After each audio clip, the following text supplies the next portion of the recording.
2023년 예수 십자가를 붙잡고 성령님의 충만함을 고대하는 사랑과 희락과 하필과 온유와 절제와 양성과 의를 저희들에게 허락하여 주시옵소서. 날마다 믿는 삶을 살아갈 수 있도록 도와주시옵소서. 아버지, 이 정말 나그네의 삶 속에서 아버지 하나님 저 먼 본향을 바라보며 아버지 소망을 가지고 살아가게 하여 주시옵소서. 아버지 세상의 트렌드에 휩싸여가지 않도록 주님께서 붙잡아 주시사 아버지 하나님 거룩한 예수 그리스도의 아버지 삶을 살아갈 수 있도록 주여 작은 예수가 될 수 있도록 날마다 성령으로 역사하여 주시옵소서. 2023년 성령보다 앞서 나가지 않고 조급한 마음, 불안한 마음, 두려운 마음 나사렛 예수 이름으로 모두 떠나갈지 2023년에는 철저하게 성령의 발걸음대로만 가는 이런 놀라운 하나님의 역사에 수 있도록 아버지 마음속에 아버지 평안함과 온유함과 아버지 하나님 정말 기다릴 수 있는 아버지 은혜가 되어 주시옵소서. 아버지 또 저희들이 만나는 자들마다 예수 그리스도의 향기를 맡고 아버지 세상의 고통과 악격경 속에서 아버지 그 탄식과 한숨 속에서 저희와 함께 예배드리며 나아가는 놀라운 역사가 일어나기를 소망합니다. 아버지 이런 교회 아버지 모든 성도들 아버지 곳곳에서 작은 예수가 되어 아버지 정말 그 삶 속에서 고통받고 있고 탄식하고 있고 아버지 하나님 정말 소망도 없는 그들이 아버지 교회로 인도하며 예수로 인도하며 축복의 통로가 될 수 있도록 주시옵소서. 아버지 저희들의 모든 삶을 도와주시옵소서. 저희들에게 작은 믿음을 자, 2023년 첫 예배인데요. 올 한 해는 주님 사랑 가운데서 욕망하고 싸우지 않고 또 사랑 가운데서 늘 축복받는 그런 가정들이 되게 기원하겠습니다. 네. 의미에서 1월에 첫 찬송가 살아가는 자녀야. 제가 그 유튜브에 한번 올렸었는데 한번 펴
크신 하나님의 사랑을 보시겠습니다.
찬송가 387장 멀리 멀리 갔더니 찬송 하시겠습니다.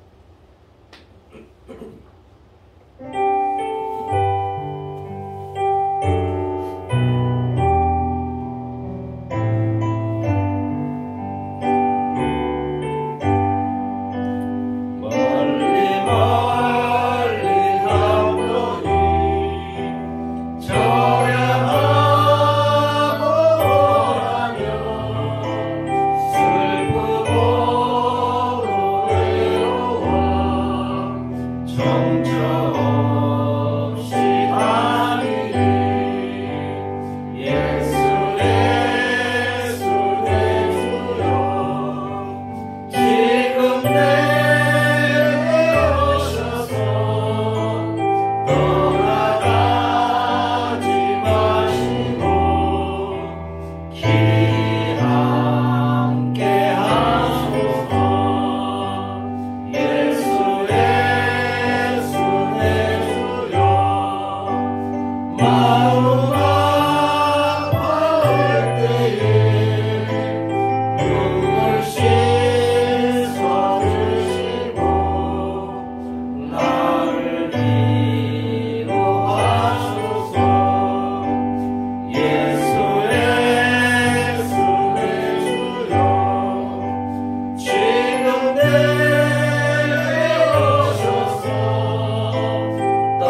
하사 천지를 만드시니 하나님 아버지를 내가 믿사.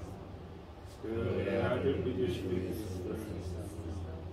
이는 성령으로 잉태하사 공존여 마리아에게 하시고 공존자들이 고난을 받으사 십자가를 박혀 죽으시고 장사한 지 사흘 만에 죽은 자 가운데서 다시 살아나시고 하늘에 올라 전능하신 하나님의 편에 계시다. 산자와 공자는 심판하러 성령이사 거룩한 공예와 성도가 서로 교통하는 죄를 사해 주시는 것, 몸이 다시 사는 것, 영원히 사는 것을 믿사옵니다. 예, 찬송가 43장 즐겁게 안식한 날 1절만 찬송하시겠습니다.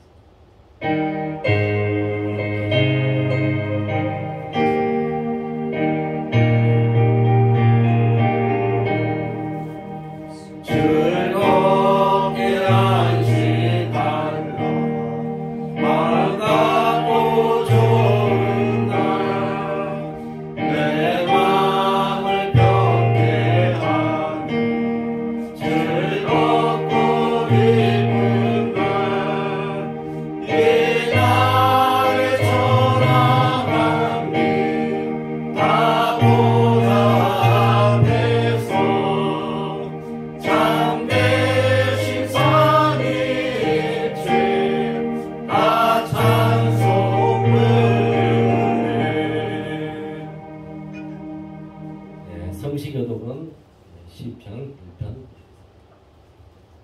제가 먼저 읽겠습니다. 복 있는 사람은 악인들의 꾀를 따르지 아니하며 죄인들의 길에 서지 아니하며 오만한 자들의 자리에 앉지 아니하고 오직 여호와의 율법을 즐거워하여 그의 율법을 주야로 묵상하는도다. 그는 시냇가에 심는 나무가 철을 따라 열매를 맺으며 잎사귀가 마르지 아니함 같으니 그가 하는 모든 일이 다 형통하리로다. 악인들은 그렇지 아니하며 오직 바람이 나는 그와 같도다. 그러므로 악인들은 심판을 견디지 못하며 죄인들이 의인들의 모임에 들지 못하리로다. 다 같이 하시겠습니다. 무릇 죄인들의 길은 여호와께서 인정하시나 악인들의 길은 망하리로다. 아멘. 나가시 2023년 계획하는 학자 기술문과 교회와 이 나라와 합심기도 드리겠습니다. 사랑을 지나보자 감사합니다. 아버지 2022년도를 보내고 2023년 새해를 맞이하시니 감사합니다. 아버지 하나님 2022년도 돌아보면 너무나도 후회되는 것들이 많이 있습니다. 2023년도는 아버지 그러한 일이 없도록 아버지 하나님의 인도 받도록 아버지 저희들에게 배운 것 아버지 하나님의 말씀을 듣는 길을 허락하여 주시옵소서. 아버지 말씀대로 살기 원하거나 아버지 그렇게 되지 않는 실속에서 저희가 괴로울 때가 너무나 많습니다. 아버지 하나님께 도와주셔서 아버지 2023년도 말씀대로 살아가는 아버지 그런 하나님이 원합니다. 성령님의 인도함을 받기 원합니다. 아버지 주님만이 저희의 주인 되시고 저희 인생을 주관하시기를 간절히 소망합니다. 아버지 시간도 아버지 함께하여 주시옵소서. 이 시간 저희들 예배를 받아 주시옵시고 말씀하시는 아버지 성원 목사님의 아버지 입술에 아버지 놀라운 성령의 능력을 받아 아버지 듣는 자들이 말씀으로 변화되고 말씀으로 세워지며 아버지 다시 한번 소망과 희망과 아버지 열정을 가지고 하나님의 나라를 확장하는 곳에서 세임받는 저희들이 되도록 주님 들어와 주시옵소서. 아버지 보이지 않게 항상 교회를 쓰는 자들의 성실을 주님께서 기억하시고 그들의 앞길과 그들의 가정과 그들의 사업체에 복의 복을 더하여 주시옵소서. 사랑과 은혜가 한량하신 많은 하나님 아버지, 이 나라를 붙들어 주시옵시고 저 북녘 땅도 좀 지켜주시옵소서. 세계 유일의 분단 국가이자 전쟁을 종결하는 그런 국가이오니, 그러나 또한 지금도 전쟁에 또 휘말려 가고 있나이다. 아버지 하나님, 주님이 살아계심을 느껴주게 해주시옵시고 남과 북이 통일돼서 주님의 뜻하신 길 전 세계적으로 주님이시 주님이여 남과 북이 우뚝 설 수 있는 그러한 나라가 될 수 있도록 주여 붙들어 주시네. 그로 인하여서 이 나라가 주님 위에 쓰임받는 나라가 될 수 있도록 주여 붙들어 주시옵소서. 아버지 하나님, 또한 이 교회가 올 한 해는 주님을 위해서 주님 뜻하신 그런 길을 갈 수 있도록 인도하여 주시옵시고, 심령이 가난하고 주님을 믿고자 하는 사람들이 갈 데가 없나이까 이 교회를 통해서 구원받고 주님 살 수 있도록 주여 인도하여 주시옵소서. 또한 이 교회가 한 사람 한 사람 열매 맺는 그런 교회가 될 수 있도록 인도하여 주시옵소서. 그 열매가 싹이 트고 싹이 트어서 주님이시여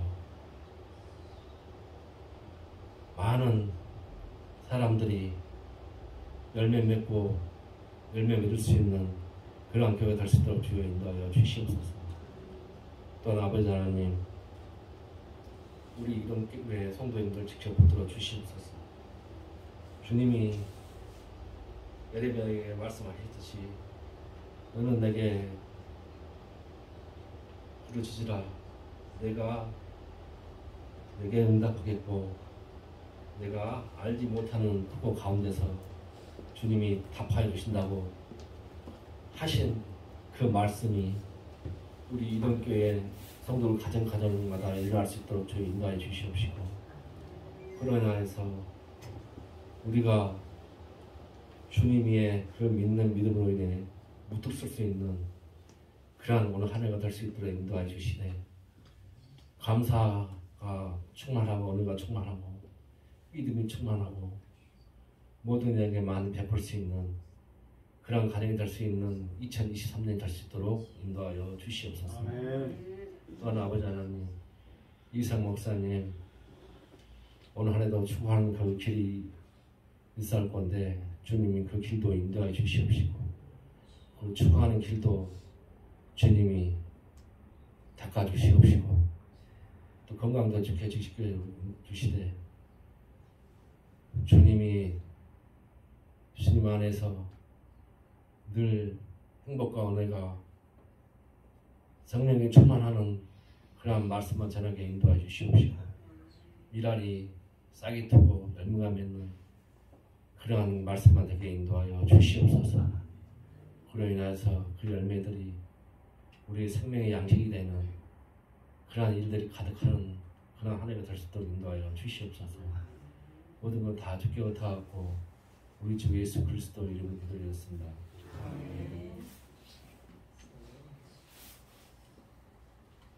네, 찬송가 288장 예수님 날 구속하고 찬양하겠습니다.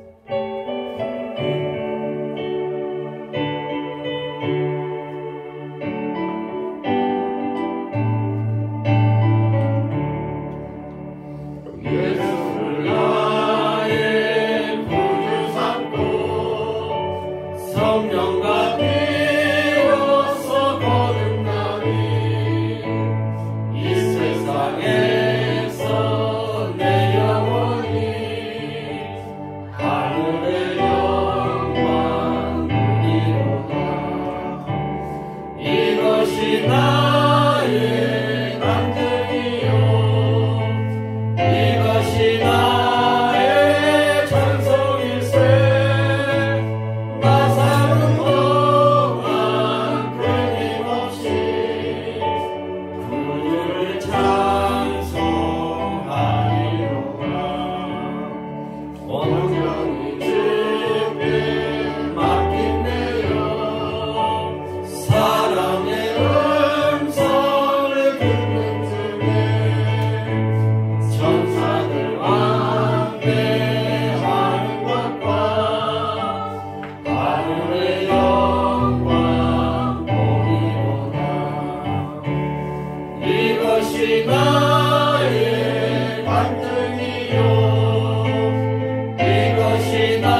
한번 주만 보이도다. 이것이 나의 간증이요 이것이 나의 찬송일세. 나 사는 동안 끊임없이 구주를 찬송하리로다.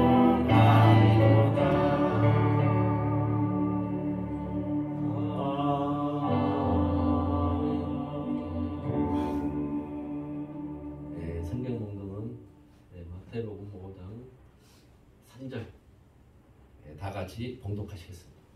심령이 가난한 자는 복이 있나니 천국이 그들의 것이며. 네, 가난한 자의 천국을 제목이랑 가지고 이상 목사님 설교 말씀 주시겠습니다. 많은 은혜와 축복 받으시기 바랍니다.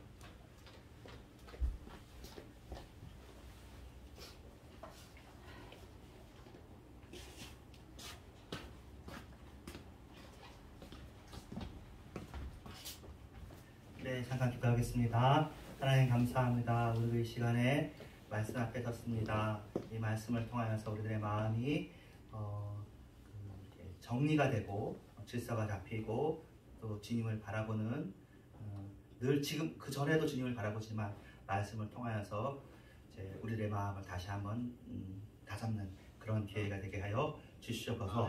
감사드렸고 예수님의 이름으로 기도합니다. 아멘. 예. 그 산상수훈은 여러분들이 자주 많이 들으셔서 알고 이 본문을 가지고 여러분이 알고 있는 다양한 접근 방법이 가능한데 오늘부터 나눌 이 본문 그 내용은 이제 이렇게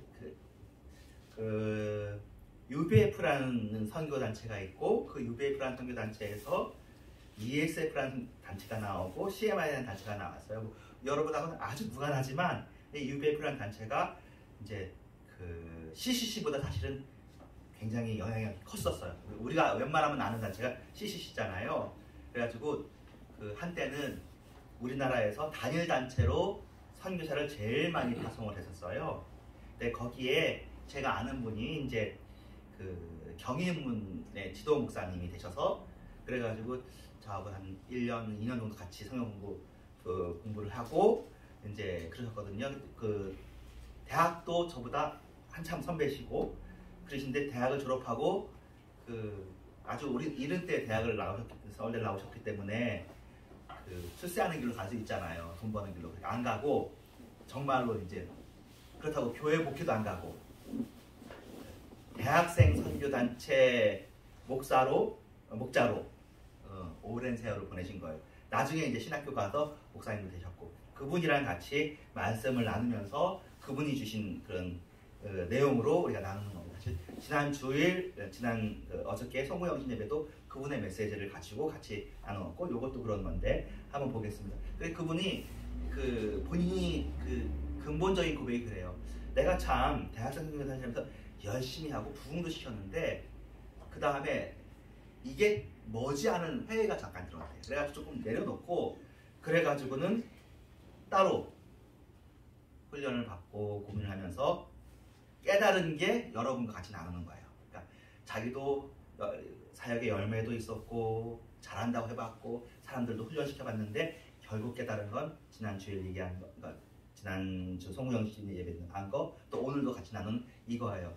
결론은 뭐냐면 하나님의 은혜 안에 머물러야 되고 또 율법주의가 아니라 복음으로 하나님께 친근하게 다가야 된다. 그런 내용인데 이것들 한번 같이 나눠보도록 하겠습니다. 네, 자 여기 있어요. 그 조지 베일런트라는 분이 한 행복조사는 굉장히 유명해서 그 하버드 대학에 입학한 228명을 72년 동안 추적을 했고 지금도 이 추적을 계속하고 있어요. 총 네 그룹을 부자 그룹들, 그러니까 그 엘리트 그룹들, 가난한 사람들 다 했어요. 이 돈을 댄 사람은 금주 단체에서 금주 금연 단체에서 아무래도 술을 먹으면 이제 그 건강에 해롭다 그런 것을 밝히기 위해서 이것을 자기들이 한번 제대로 하고 싶다 해가지고 했는데 이 중에 그 268명 중에 한 명이 케네디였어요. 존 F 케네디 대통령.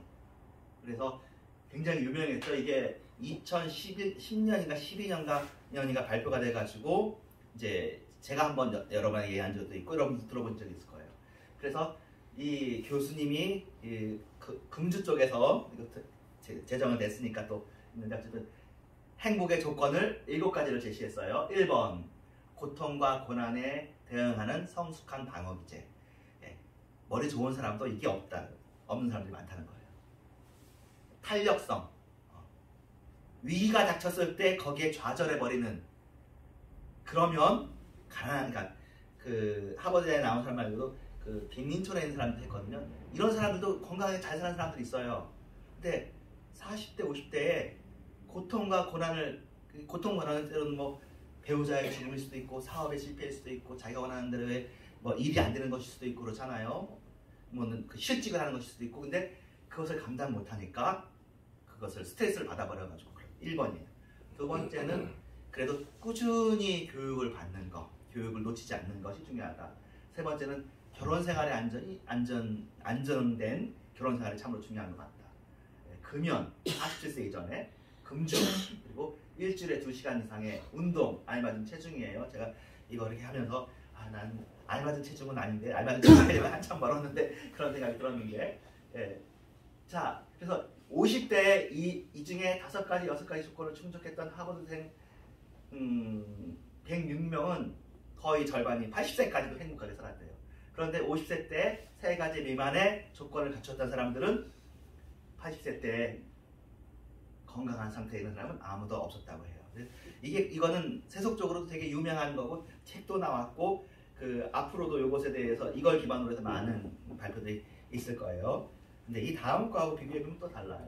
자, 이거는 이제 그러니까 한마디로 해서 건강하게 오래 사는 법에 대한 내용이에요. 그러려면 이렇게 있어요. 우리는 사실 예수 믿어도 다 이거 원하잖아요. 안 아프고 건강하게 오래 살기 원하는데, 이 다음 것은 이거예요. 그 신경제재단이고요. 제가 그래서 한 번 더 검색을 해봤는데 실제로 존재하는 재단이고, 2010년 국가별 행복지수 실제로 존재했었어요. 151개의 국가를 대상으로 삶의 만족도, 기대 수명, 환경오염 지표를 평가해가지고 국가 행복지수를 했는데 코스타리카가 1등을 했어요. 현재까지도 저걸 하고 있는데 2번인가 3번 코스타리카가 1등을 했고, 그 뜻밖의 코스타리카라는 나라가 우리가 전혀 관심이 없는데 그 나라가 그 군대를 없앴대요. 군대를 없애고 그 군비를 전부 다 교육에 투자한 대단한 거죠. 아무튼 자기들 나라들의 자부심이 있어요. 그래가지고 했고, 그리고 콜롬비아, 벨리즈, 엘살바도르, 뭐 방글라데시도 12위에 있고, 인도도 있고, 미국은 105위, 대한민국은 63위. 이거는 좀 다르죠. 아까 우리가 봤던 잘 먹고 건강하게 오래 사는 거하고 좀 다른 그런 행복 조사가 있어요. 그런 것도 있어요. 자, 또 아마 저걸 보고 영향을 받았는지 모르겠지만 유엔에서 공식적으로 발표하는, 이건 좀 더 많은 학자들이 들어가서 하는 거죠. 행복지수에서는 주관적인 웰빙, 오늘 그러니까 이렇게 물어보는 거예요. 전날 기분 좋은 날 있었습니까? 웃었습니까? 스트레스를 받았습니까? 이런 질문을 해요. 그리고 또는 그 삶의 만족도에 대해서 어떻게 평가하십니까? 1번부터 10번 이렇게. 그리고는 1인당 국민총생산도 포함하고 사회적인 지원 시스템, 뭐 의료 시스템, 또 기대 수명, 사회적 자유, 또 관용의 정도, 부패의 정도를 고려해서 평가를 하는데 이게 유명하죠. 그래서 핀란드가 5년 연속 세계에서 가장 행복한 나라로 선정이 됐고, 2위가 덴마크, 3위가 아이슬란드, 스웨덴과 노르웨이도 7, 8위. 그리고 미국과 영국은 한 번도 10등 안에 들어온 적이 없는 거죠. 이거는 이제 여러분들이 좀 더 많이 아까 1번, 2번 내용보다 더 많이 듣는 그런 내용일 거예요. 그래서 이것에 대해서는 그래도 그런 얘기 있잖아요. 핀란드는 행복하긴 하지만 그래도 하면 있잖아요. 그래도를 한번 또 좀 봤어요. 핀란드는 이제 일단 사회 신뢰도가 높아요. OECD 평균 정부 신뢰도가 45래요. 근데 핀란드는 64니까 굉장히 높죠. 경찰에 대한 신뢰도가 85%니까 진짜 높은 거죠. 믿는 거예요. 서로에 대한 믿음이 있는 거예요. 공공, 의료, 충분한 유급, 휴가, 경제적 부를 그렇게 추구하지 않는데요. 공휴일 외에 매년 30일의 유급 휴가가 있는 거예요. 우리는 공휴일 말고는 우리가 보통 일주일이잖아요. 많아야 일주일, 보통 3박 4일 이렇게 있는데, 자 이렇게 있어요. 그런데 이제 아까 그래도 이게 지금 핀란드의 자살률이 높다더라. 이게 우리가 아는 거죠. 사람들이 그렇게 그렇기도 해요. 핀란드 사람들이 우리가 맨날 왜 1등 하는지 모르겠어. 다른 나라 사람들은 그렇게 못 사나? 근데 우울증이 있는 건 많이 있다는 거예요. 근데 이 우울증이 있다는 것도 나중에 데이터를 보니까 이 나라가 우울증에 대해서 진단하고 치료를 많이 하는 거죠. 우리나라는 그런 것이 있어도 그걸 노출을 하지 않잖아요. 근데 여기는 이제 그러다 보니까 우울증 이 많이 있는 걸로 나오는데, 그게 실제로는 또 기후의 영향도 있는 거예요. 겨울이라서, 긴 겨울 때문에 기후의 영향을 받아서 우울증이 있어가지고 90년대에는 세계에서 가장 높은 자살률이 핀란드였다고 해요. 그러니까 모순이 되잖아요. 행복도가 높다는데 자살률이 높아? 이건 뭐 이상해. 그러다가 핀란드나 이런 북구 나라들에서 자살률에 대한 캠페인을 많이 실시했어요. 그리고는 이제 언론에서 자살을 보도할 때마다, 요새 그러잖아요. 우리나라 자살 보도할 때 밑에 나오거든요. 어려움이 있으면 연락하세요. 나오는 게 우리나라도 여기에서 배워가지고 온 거예요. 그래가지고 이제는 OECD 국가 평균 정도의 자살률을 보인다고 해요. 그러니까 많이 좋아졌죠. 자, 이 나라는 이제 이런 게 있어요. 그 얀테 법칙이라고, 이것도 이제 여러분들 중에 인터넷을 뭐 자주 보고 그런 사람들은 아실 거예요. TV에도 가끔 나오는데, 이 북구 나라들 사람들이 생각하는, 그러니까 우리로 치면 중용이라는 거 있잖아요. 중용에도 이 사람들이 생각하는 중용에도예요. 이렇게 조항이 있는데, 당신이 특별하다고 생각하지 말아라. 당신이 남들만큼 좋은 사람이라고 생각하지 말아라. 당신이 남들보다 똑똑하다고 생각하지 말아라. 당신이 남들보다 낫다고 생각하지 말아라. 많이 한다고 생각하지도 말고, 중요하다고 생각하지도 말고, 모든 일을 잘한다고 생각하지도 말고, 남들을 비웃지 마라. 누군가 당신을 걱정하리라고 생각하지도 말아라. 각자다. 그리고 남들에게 무엇을 가르칠 수 있을 것이라고 생각하지 말아라. 그러니까 이게 이제 이 사람들의 기본 그 삶의 원칙이고, 어떤 사람이 소설에서 쓴 그 내용인데, 이게 이 사람들의 마음속에 맞나 봐요. 북구 사람들이 이렇게 한다고 해요.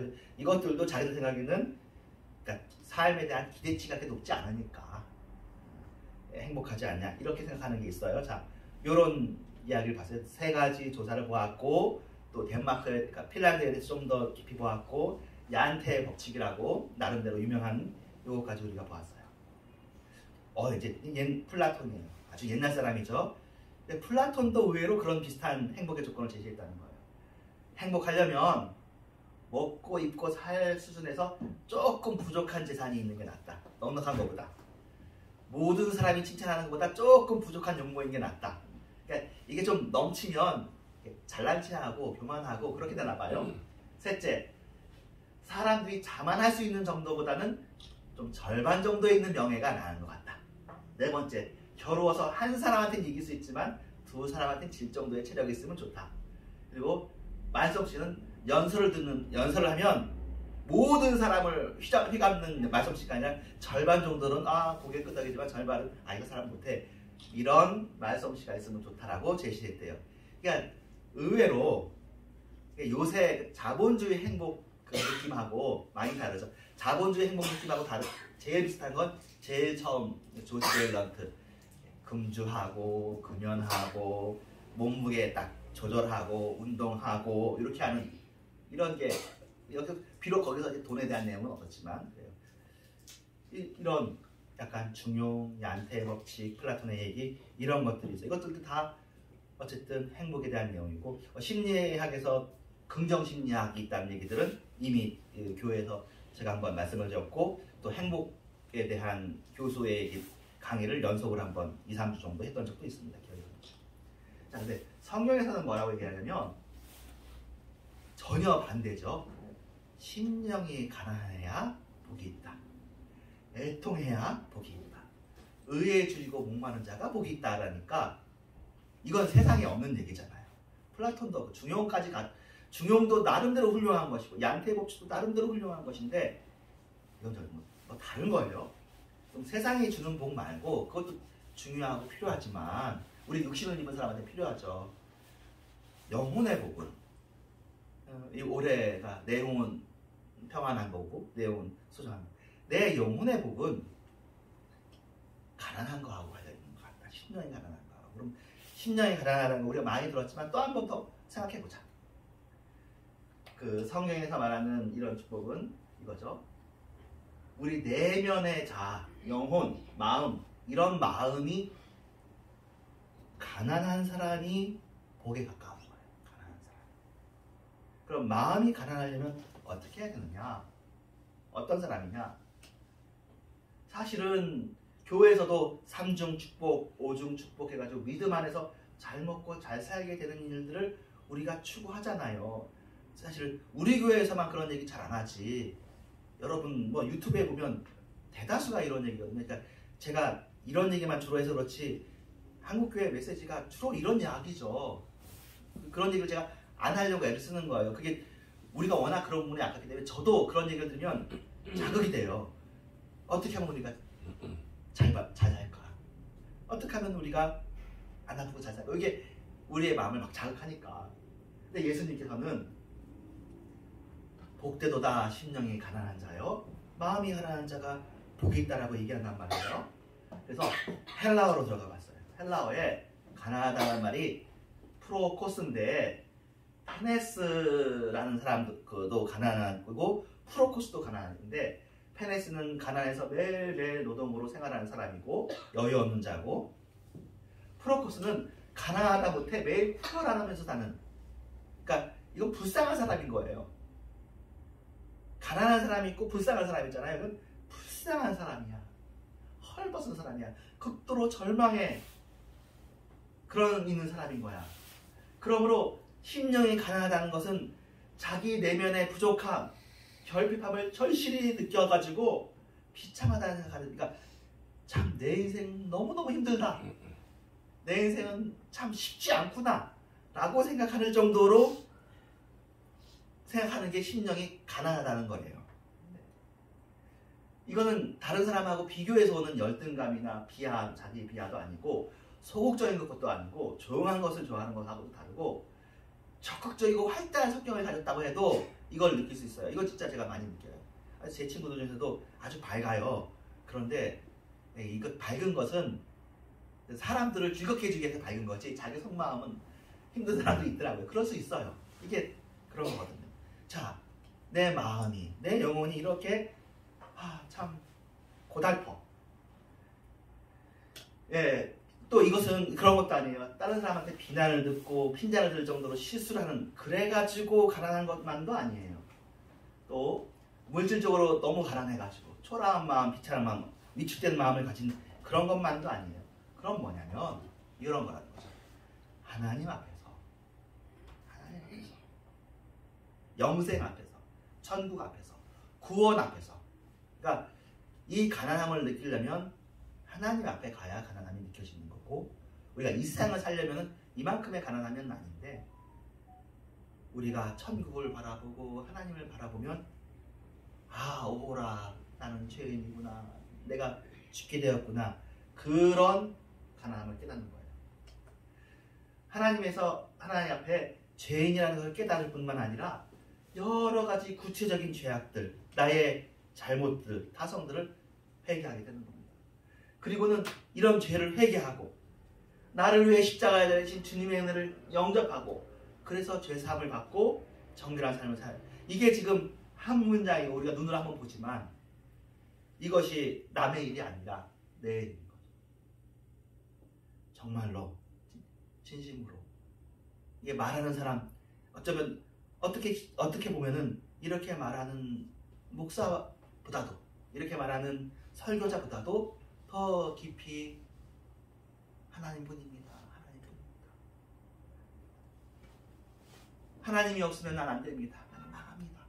라고 느껴지는 그런 순간에 하나님께 나아가는 이것이 심령이 가난한 자인데 하나님은 그런 사람 보고 드디어 네가 복을 받게 되었구나. 너가 복이다. 너가 진짜 복 있는 사람이 되는 거다. 그렇게 판단하신다는 거예요. 자, 근데 이런 생활을 이제 하다가 로마서 7장에 나오는 이제 갈등이 나오는 거예요. 내가 행하는 것을 내가 알지 못하노니 곧 내가 행하는 것 원하는 것을 행하지 아니하고 도리어 미워하는 것을 행하는 나입니다. 우리가 자 이제 됐잖아요. 자 예수님을 믿고 회개하고 정결한 삶을 살려고 해요. 이제 우리도 다 여기 있는 분들이 다 그렇죠. 하나님한테 잘해보고 싶죠. 칭찬받고 싶고. 그런데 하다가 보면은 이제 피상적으로 대충 하면은 그렇지만 진심으로 하나님께 살려고 보면은 알죠. 이게 정말 고치기 힘든 죄악이, 고질적인 죄악이, 고질병처럼 정말 내가 추구해야지만 없어질 것 같은 그런 죄악이 우리한테 있어. 어떻게 하겠어요? 다시는 죄 가운데 빠지는 생활을 원치 않는데, 사람들한테 본이 되고 싶은데, 온전히 하나님의 영광을 드러내는 삶을 살고 싶은데, 그렇게 정말 노력하면 할수록 이게 잘 안 되니까 우리가 자꾸 위축되고 정말 그러죠. 로마서 7장에 보면 내가 원하지 아니하는 그것을 하면 이를 행하는 것은 내가 아니고 내 속에 거하는 죄구나. 그러므로 내가 한 법을 깨달았으니 곧 선을 행하기 원하는 나에게 악이 함께 있는 것이구나. 여기까지 그 산상수훈을 끌고 오는 거죠. 그렇죠. 이 이야기는 사실은 예수 믿는 사람들에게 굉장히 익숙한 이야기잖아요. 그렇죠? 이게 안 되면, 이것을 깨닫지 못하면 순식간에 바리새인이 되는 거죠. 바리새인의 별명이 뭐죠? 외식하는 자, 겉으로만 잘하는 사람. 근데 진짜로 가면 우리 다 사람이 별게 없어요. 사람이 다 똑같아요. 겉으로 훌륭한 것 같아도 우리가 다 죄인이고 우리 속에는 죄가 있고. 근데 우리는 잘하고 싶은 마음도 있잖아요. 이 잘하고 싶은 마음과 이 죄 사회에서 우리가 힘들구나. 이것도 역시 아까 말한 심령이 가난한 자가, 심령이 가난해서 하나님을 만났는데 하나님을 만난 다음에 더 심령이 가난해지는. 근데 더 심령이 가난해지면 더 복이 있는 거예요. 그렇습니다. 그런데 이 처음에 예수님을 믿어서 구원받을 때가 큰 1번 복이라면, 그렇습니다. 제가 아무것도 할 수 없습니다. 그래서 주님 안에 있습니다 하면서 오는 2번 복은, 그러면 가짜 평안이 아니라 진짜 평안이 우리한테 자리 잡는 거거든요. 그 전에는 바울도 그렇고 우리들도 우리가 나쁜 죄를 저질러서 율법을 얻어서 죄인이라고 생각했어요. 내 이웃의 것을 탐내지 말으라는 말을 듣고도 내면의 탐심을 제거하지 못하니까 우리가 죄인이라고 생각했어요. 근데 그게 아닌 거예요. 자기 속에 죄라는 것이 있어서, 악이 있어서 어쩔 수 없이, 그러니까 결국 이걸 처리하려면 죽는 수밖에 없는 거예요. 내가 사는 동안에는 이 본성처럼 죄가 있어. 그래서 예수님께서 십자가에서 죽으신 거거든요. 그래서 예수님의 십자가에서, 이 얘기는 자주 안 했던 것 같은데, 십자가의 선물이 뭐냐면 죽음을 우리에게 주신 거예요. 죽지 않으면 이 죄를 처리할 수가 없어요. 개선해서 이 죽음이 이게 되는 게 아니라, 개선해도 이게 살아남아 있거든. 그래서 이 죄는 죽어야 돼. 그래서 예수님께서 우리에게 선물로 준 게, 부활을 선물로 준 것도 있지만 죽음을 선물로 줬어요. 예수 안에 있는 사람은 죽었다고 치는 거예요. 죄에 대해서는, 죄의 값은 뭐예요? 사망인데, 그 죄의 값을 예수님 안에서 우리가 받았다고 치는 게 십자가의 큰 운명이에요. 우리는 죄에 대해서 죽었구나. 예수님 안에서 죽었구나.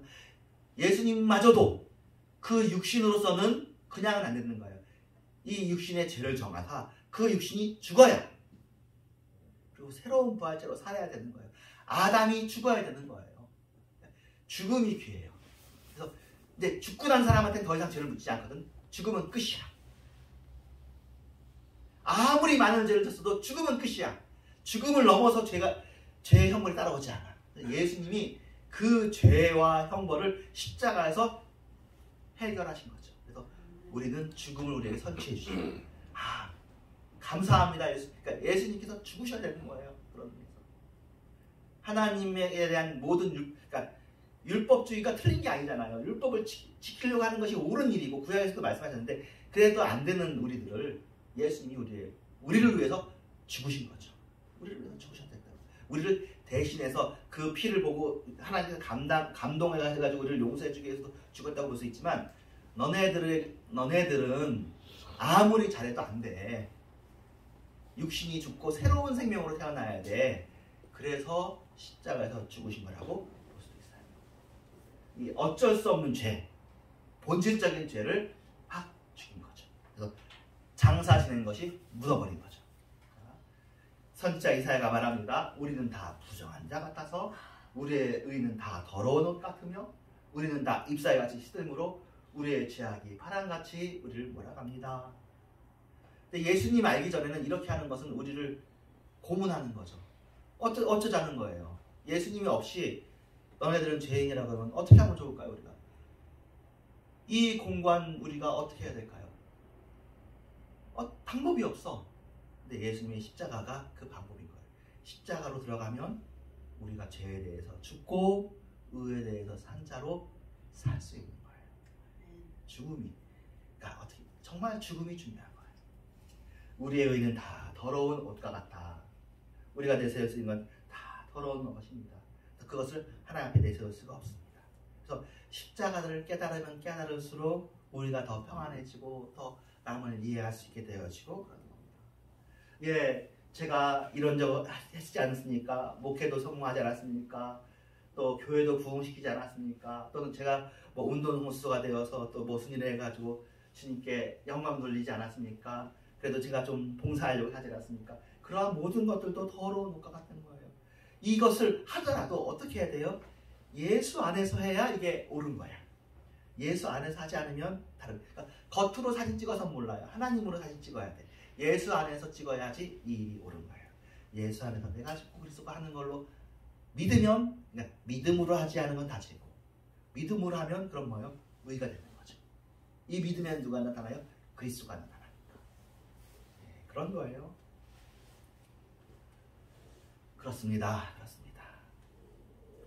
우리는 가난한 사람입니다. 절망적인 사람입니다. 그리고는 우리는 죽어야 되는 사람입니다. 우리가 죽어야 돼요.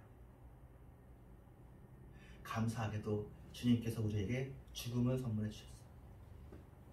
근데 죽기만 하면 어떻게 해요? 살아야지. 죽음 이후의 삶도, 그 삶은 영생의 삶을 선물해 주셨어요. 그래서 이제 우리는 하나님 앞에서는 절망적인 죄인인데 이렇게 자신의 본질적인 모습을 깨달으면 절망하고 결국 그 다음에 평안해집니다. 참으로 복이 있는 사람은 이렇게 어떻게 보면 이것도 말씀이 있어야죠. 말씀으로 이것을 깨닫고 하나님 앞에서 가난하면서도 평안을 얻은 사람이 행복한 사람입니다. 끊임없이 신앙의 성숙을 추구하죠. 왜냐하면 우리가 사실 죽었다고 하지만 이건 말씀 안에서 죽은 거지 실제 우리 살아있잖아요. 또 실제 우리 살아있거든요. 우리가 마음을 이렇게 쓰면 옛사람이 살아있어요. 옛사람이 없다, 우리는 죄를 지을 수 없다 그러면 거짓말하는 자가 된다는 게 요한일서 얘기니까. 네. 하나님의 법 안에서 죽은 거지 실제로 우리가 아직 살아있잖아요. 그래서 우리의 죽음은 또 주님의 재림은 이 세상에서 우리가 이 갈등이 끊어지는 거죠. 이 갈등도 너무 힘들게 생각하실 필요 없어요. 이 갈등도 주님께서 붙잡아 주시고 이길 거예요. 주님께서 인도해 주셔요. 그래서 하나님께만 영광을 돌릴 수밖에 없는 거죠. 그래서 주님 안에서 안식을 누리려면 죄에 대해서 깊이 깨달아야 안식을 누릴 수 있고요. 사람에 대한 기대를 내려놔야 안식을 누릴 수 있고, 여러분 자신에 대한 기대를 내려놔야 안식을 누릴 수 있습니다. 사람은 다 똑같습니다. 사람은 어쩔 수가 없습니다. 그런데 하나님은 하십니다. 예, 여기까지가 좀 더 있네요. 이렇게 좀. 예, 성경이 말하는 10년에 가난한 자는 복이 있나니 천국이 그들의 것입니다. 이것이 천국의 그들의 것이라는 것이 현재형으로 지금 죽어서 가는 천국뿐만 아니라 지금의 천국이다라는 거죠. 이 땅을 살면서 그 천국을 그 천국을 여러분 혹시 소유하고 싶으십니까? 이미 여러 번 제가 얘기했는데 이게 지금 설교자의 말뿐만 아니라 내 마음에 그 천국이 임해야 되잖아요.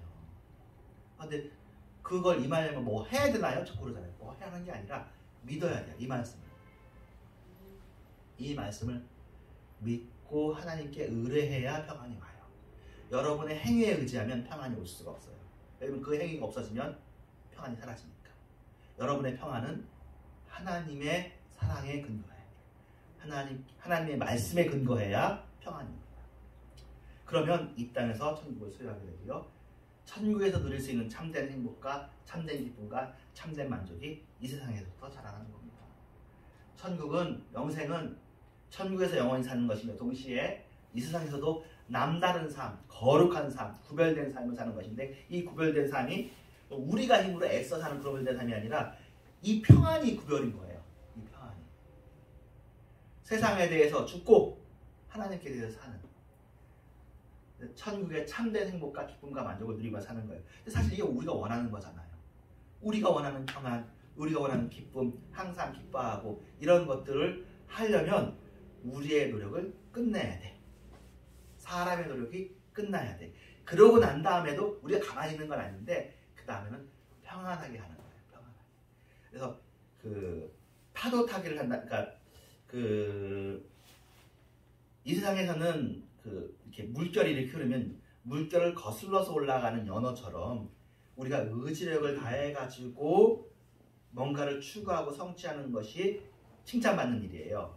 그런데 하나님의 나라에서는 이 물결이 이게 아니라 천국으로 하는 물결이 있는 거예요. 그러면 내가 천국으로, 이 세상의 물결이 아니라 천국으로 가는 물결을 타. 그러면 쉬는데, 나는 쉬고 있는데 그 물결을 따라서 인도함을 받아서 하나님께로 가는 거예요. 그래서 말씀이 살았고 운동력이 있기 때문에 그 말씀이 움직이면 되는 거고, 우리는 그 말씀에 믿음을 화합하기만 하면 되는 거거든요. 그러니까 하나님을 믿기만 하면 그 믿음이 움직여요. 하나님을 믿기만 하면 말씀이 움직여요. 그러니까 내가 주도적으로 움직이지 않아도 하나님의 인도하심 속에서 움직이는데, 그런 사람들이 오히려 일이라는 게 되면 되는 거잖아요. 하나님 안에서, 하나님의 능력 안에서 그렇게 되어지는. 그러니까 정말 쉽고, 나의 짐은 쉽고 가볍다, 나는 마음이 온유하고 겸손하다고 그러잖아요. 정말 쉽고 가벼운 삶을 주님 안에서 살 수 있는 것입니다. 마음이 가난해야 돼요. 이러려면 하나님을 원해야 돼요. 간절히 원해야 돼요. 근데 여러분 속에 그런 간절함이 정말로 있어지기를 사모하고요. 그러면서 천국의 참된 행복과 기쁨이 있기를 축원합니다. 기도하겠습니다. 하나님 감사합니다. 오늘도 산상수훈 첫 번째를 보면서 또 행복에 대한 세상의 이야기들, 그것도 다 귀한 이야기들이죠. 근데 항상 본질적인 이야기, 복음에 대한 이야기를 또 한 번 나누었습니다. 하나님 아버지, 이게 지식이 아니고 내 마음에 원하는, 이게 어떻게 보면 기도가, 간절한 원함이 이 믿음을 얻기 위한 간절한 사모함이, 그리고 믿음이, 기도와 믿음이 것을 자기 것으로 만드는 것 같습니다. 하나님 아버지, 우리들에게 그런 기도와 믿음이 성령 안에서 늘 있게 하여 주시옵소서. 감사하고 예수님의 이름으로 기도합니다. 아멘.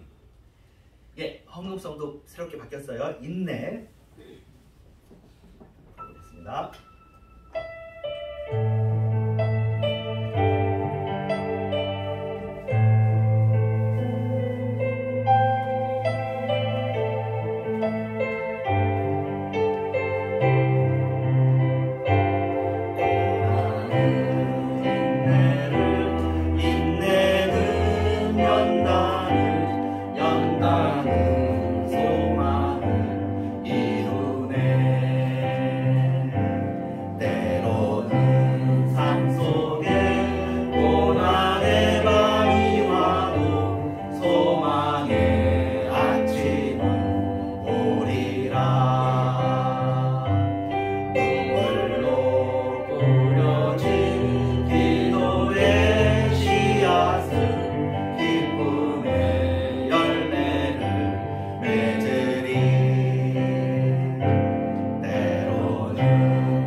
쉬운 걸 봤거든요. 가사는 좋고 또 처음엔 되게 쉬웠는데 그렇습니다. 어쨌든 예, 감사하고 황금 기도하겠습니다. 하나님 감사합니다. 주님을 사랑합니다. 우리가 이렇게 한 영혼 한 분 한 분 정말 과분할 정도로 귀한 분들이 이렇게 와서 예배를 드리고 있습니다. 이게 얼마나 기이한 일이고 놀라운 일입니까? 주님께서 이분들을 한 사람 한 사람들을 사랑하시고 그분들이 원하는 대로 영적으로 장성하고 평안을 누리고 그 주변에 평안의 영향력이 평안의 향기가 미치는 그런 사람들에게 하여 주시옵소서. 이 사람들이 있는 곳에 그 가정이 평안하고 이분들이 일하시는 그곳이 평안하고 힘들고 어려운 사람들에게 위로와 평강을 전하는 그런 우리 모두가 되게 하여 주시옵소서. 감사하고 예수님의 이름으로 기도합니다. 아멘. 회송을 만들어 했습니다. 찬송가를 했어요. 회송하고 주기도를 축도합니다. 여러분 불러보셨을 거예요. 예전에 불렀던 성전을 떠나가기 전.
때가 찬 지금은 교회만의 되신 예수 그리스도의 은혜와 하나님의 사랑과 하나님의 역사하심이 주님을 변함없이 사랑하는 모든 교회와 이런 교회 위에 이제부터 영원토록 함께 계실지어다.